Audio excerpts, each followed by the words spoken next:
Hey guys, so this was not how I was hoping to show you how to add water to your Olaf, but it's going to have to be the way we do things for a little bit. So if you read in the stream, my son took a COVID test and we have to wait on the results. His symptoms look as if he does have COVID. I'm hoping that they'll come back negative, but we'll just have to wait and see. So until then, I did not want to hold you back from creating, so I'm showing you how to add watercolor to Olaf today. And I'm really hoping that you will watch, pay attention, and take your time with it, because if you're not careful, you'll mess up all the wonderful things that you've done this far. So be super careful. On the center table, there are some Q-tips. In case you're like, what's a Q-tip? This is a Q-tip. Okay, so we're going to use Q-tips because you can easily throw these away. And we're going to get some water. There's some cups by the sink. You can use one of those, fill it up a little bit with water. You don't need a lot of water to do this. So I just dipped the Q-tip in some water, and I'm going to start up here, and I'm just going to gently move the Q-tip, and you can start to see that it's blending. So I told you when you mix your colors that they will go together, and certainly it does, and it does get darker too. So when I'm getting around my tree, I want to be really careful because I don't want the color to go into the white of the snow on my tree. Now, you may not have done that. I don't know what, everybody had different versions, so you just kind of check. So I'm getting ready to go right in through here. I want to be very careful. Now, when you are using the Q-tips they're picking up the color. Okay, you can see that on here. So when you're using a Q-tip, you want to make sure that you are not like I'm on purple and pinks here. I don't want to go into like the oranges and reds here or the greens. It'll mix. Some of that color will pop off, and I don't want that to happen. So I'm going to be very careful with that. Now, if you are at home and you're using colored pencils and you have some baby oil, you're going to do the exact same thing, and yours is going to turn out pretty close to it. It won't be exactly the same because they're two different kinds of pencils, but it'll be very close. The trick, though, with both of these is not to use a lot of water. Okay, you don't want it soaking wet, because then if it is, then it could mess it up, and you won't like what happens. Okay, I pulled a little bit too much right there. So I'm just going to kind of go over it and see if it'll blend back together.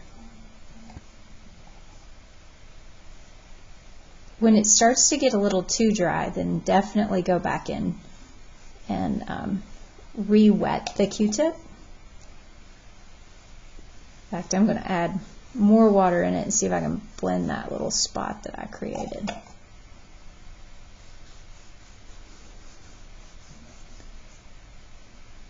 So I would suggest to you, as you are working, that you skip around. Like, I would not want to do the tree right now after I just did this background. The reason why is I don't want it to blend too much, because then now I got a lot of water there, so I need to be really, really careful, because it will bleed into other spots that had a lot of water too. So I'm being very careful because I have tiny little places here. So I'm going to come back here and pick up some more of that water and try to push it off. But you can see how it makes the color bold. Now, Olaf's little hair twigs here, I'm going to be really careful going around them because I don't want them to get blended in, and they will. You cannot look at this and just be like, I'm just going to go over the whole thing.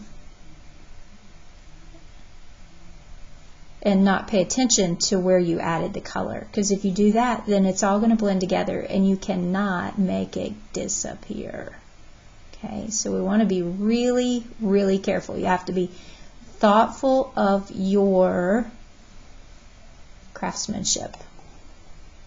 It's a word we haven't really talked a whole lot about, but craftsmanship is the time that you take and the care that you take in what you're creating.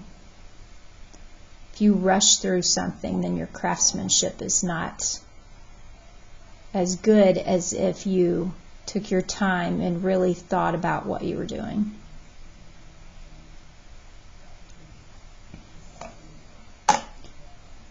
So I'm almost done with the sky. You can see how much bolder it comes. It's like it all comes to life.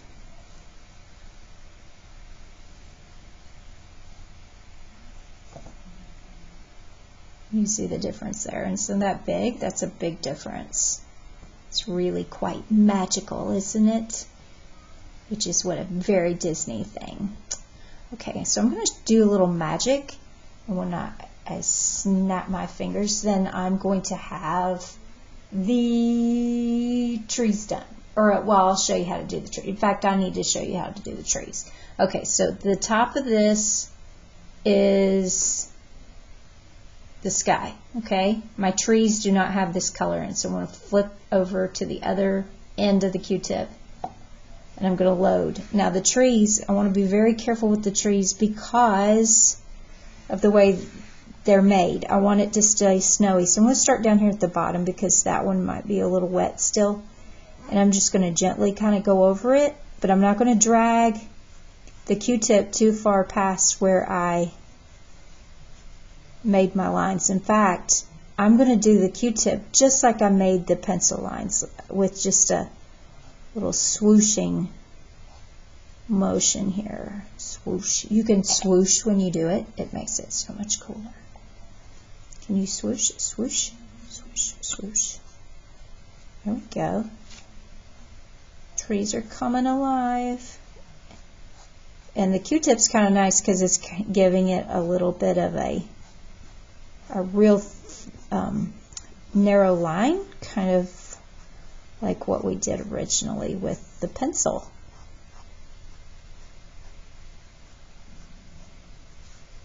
And I have some down here. And voila, the tree is coming alive. Now I'm going to magically make the rest of the trees come alive.